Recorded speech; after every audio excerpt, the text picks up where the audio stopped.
You know what really grinds my gears and just annoys me is the fact that we tend to feel guilty for paying money to outsource things, to delegate, or for anything that makes our life better, reduces our stress.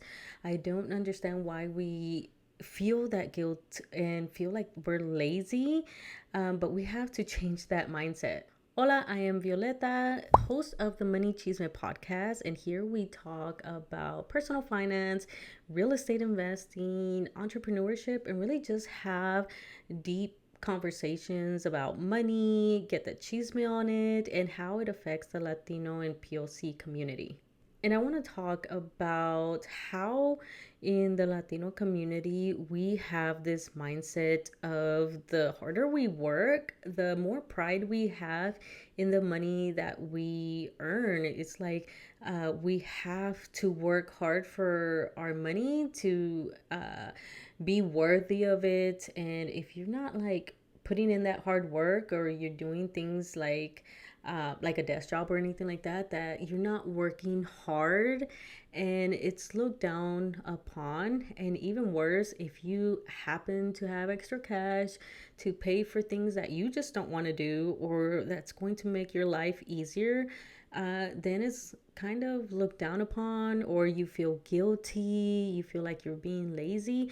And I really want to like start changing that mindset in my community, because we shouldn't be working so damn hard. We like, our parents, especially me being first gen, they came here and hit the ground running and worked really hard. But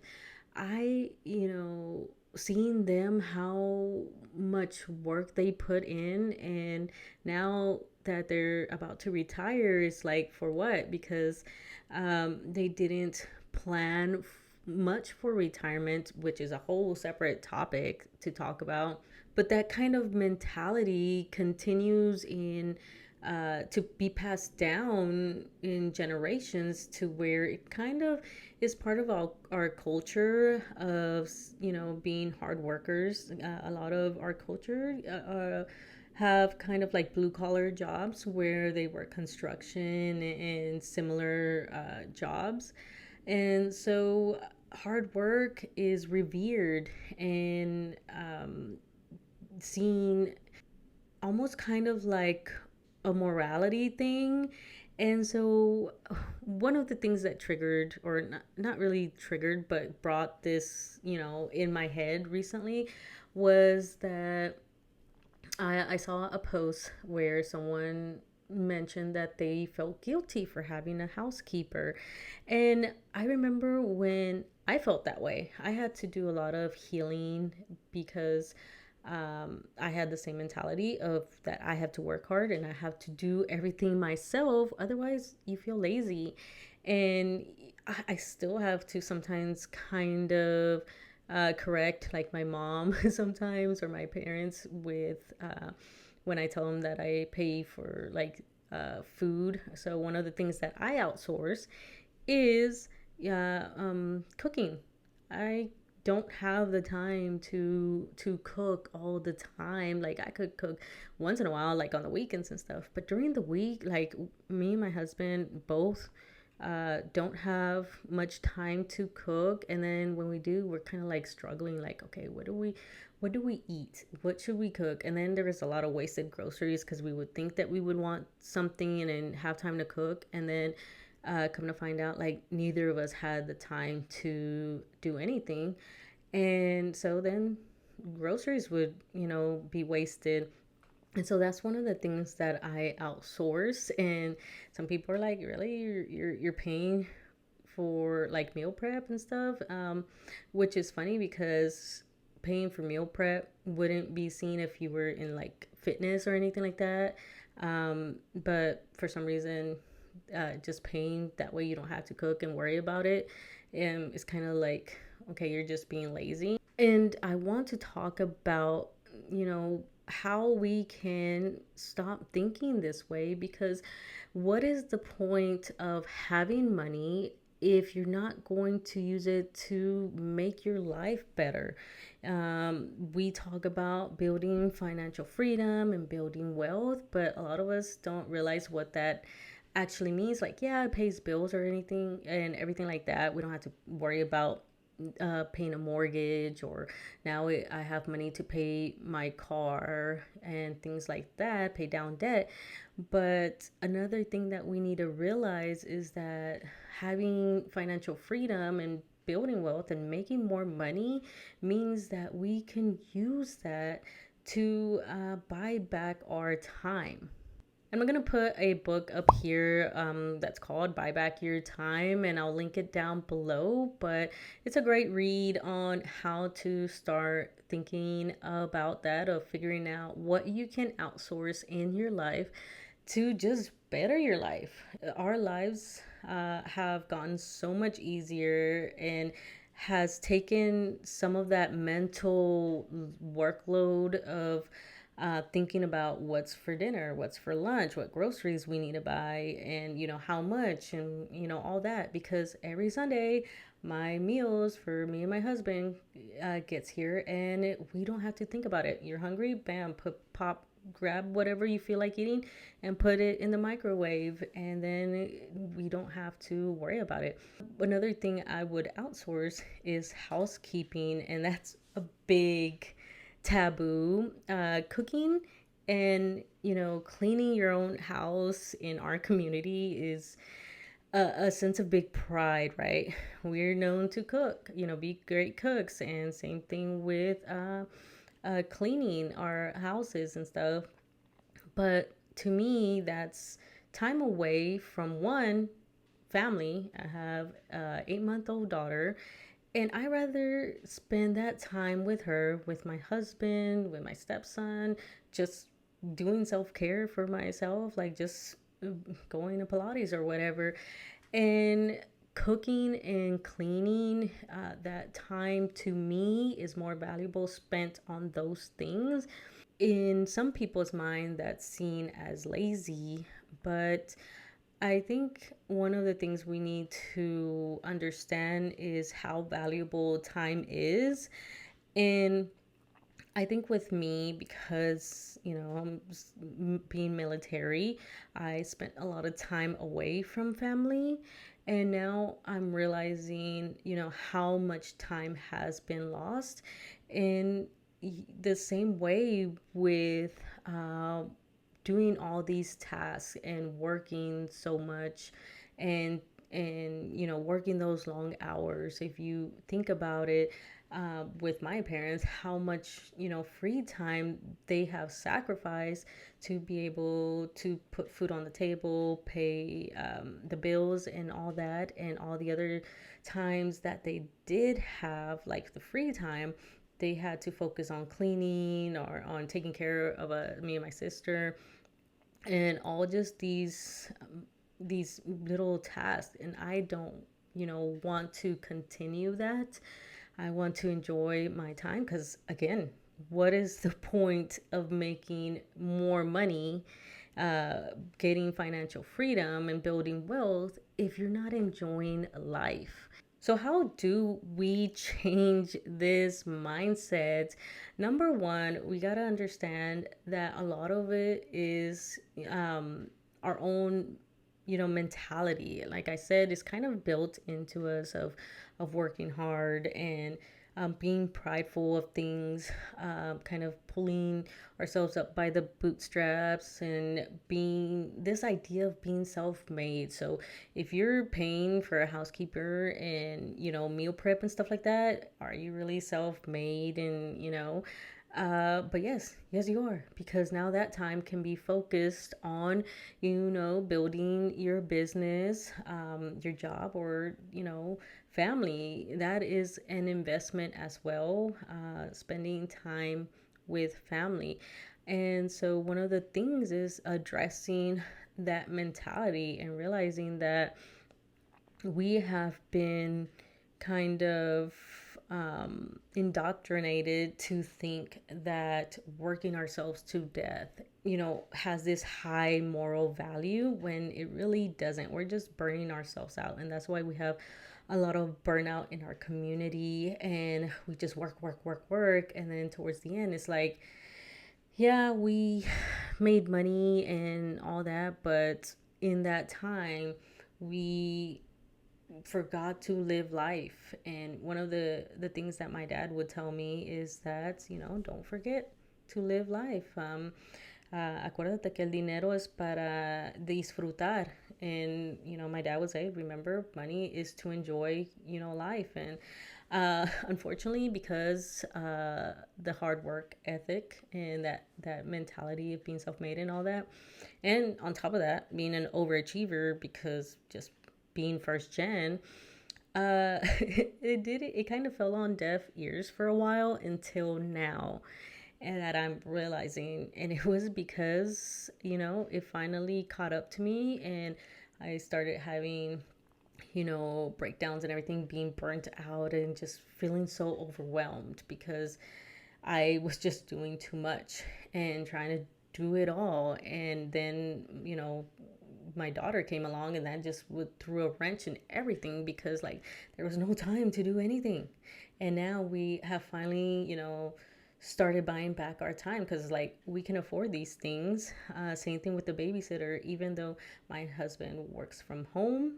Uh, and I telework every other day, and I have, days where I'm off and all that.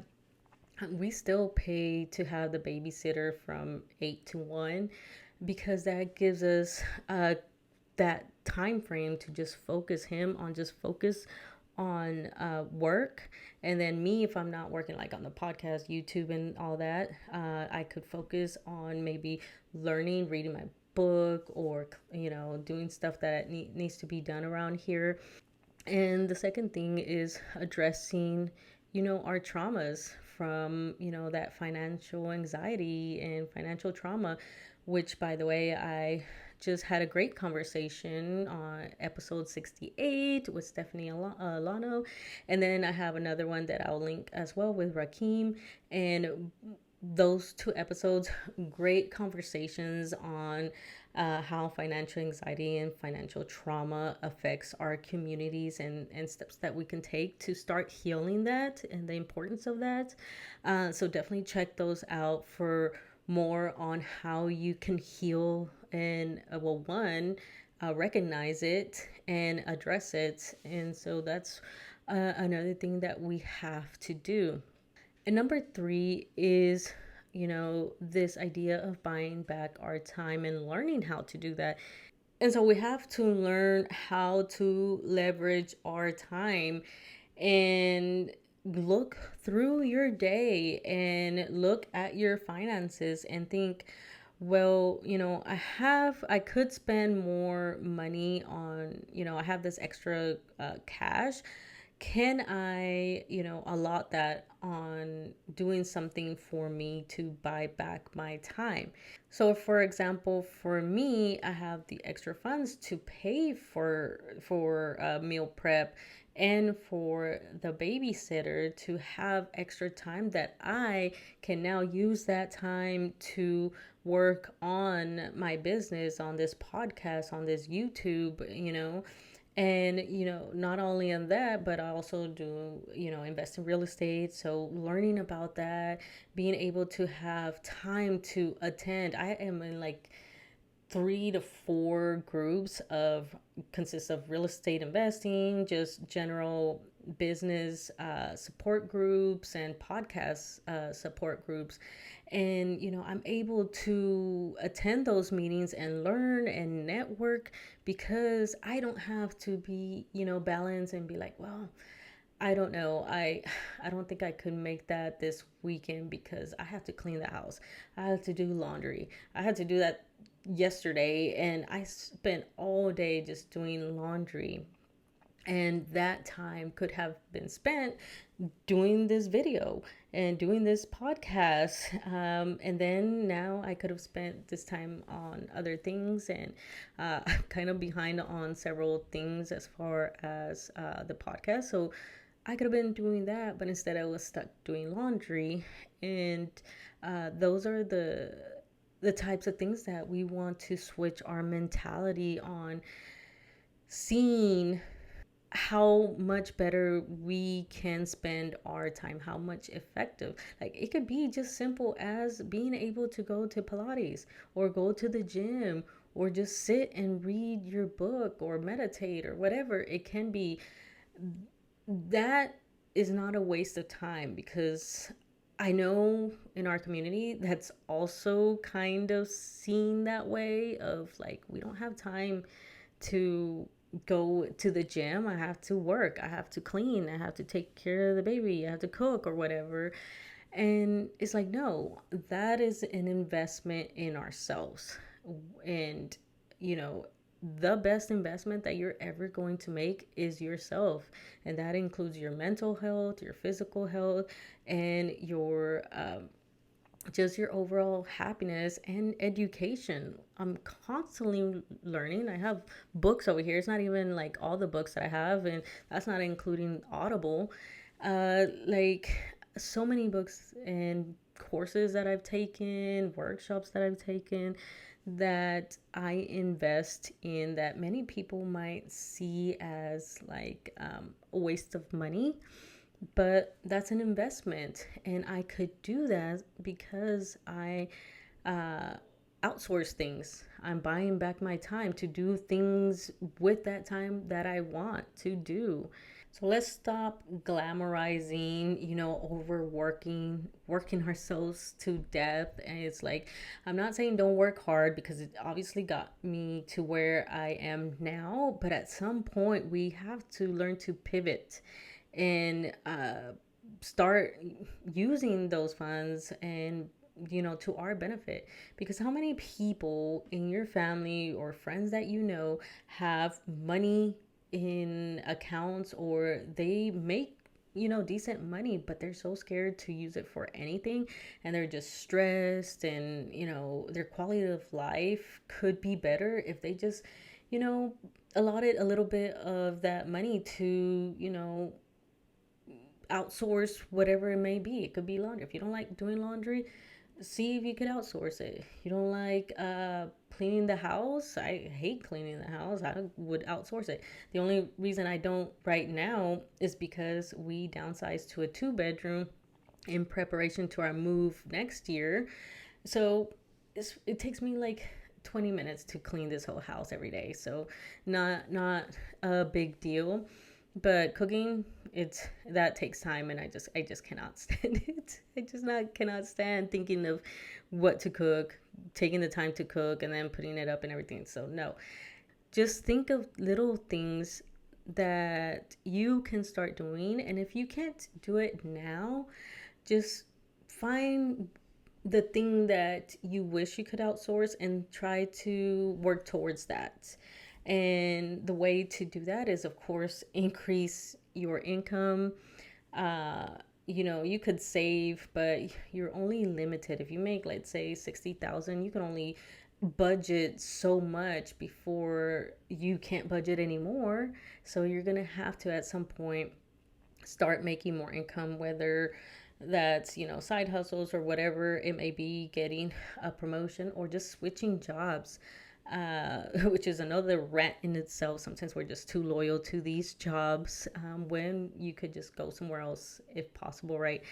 But that's another that's another rant. But yes, let's start changing our mindset on how we view on of buying back our time, and not just for ourselves, but our businesses as well.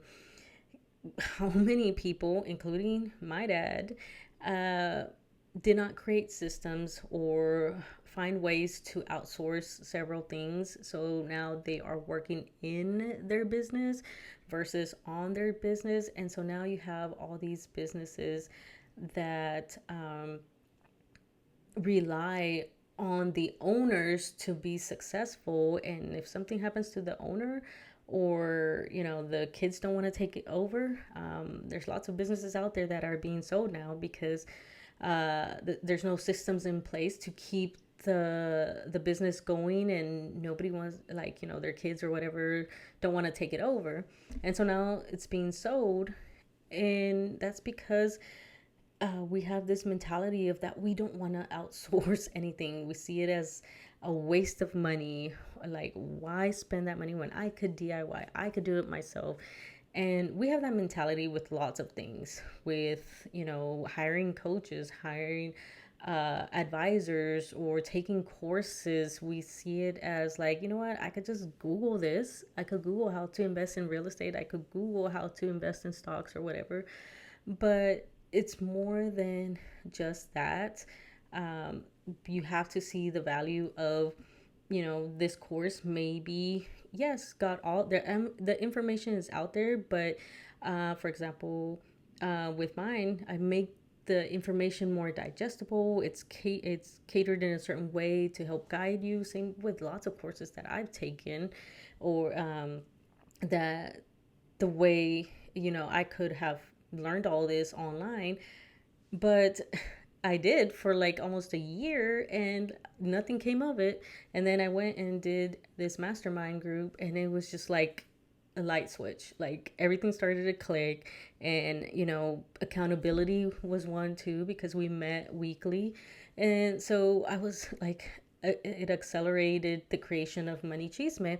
And now I have a pretty good foundation that now next year I can focus on actually being profitable. And I can do that because I have learned the value of buying back my time to be able to attend workshops and masterminds and spend that money and not see it as something that I need to hoard and do everything myself. So that's just a mini rant that I had this week. And let me know your thoughts below. How do you view money? As like, does it feel like you have to do everything yourself?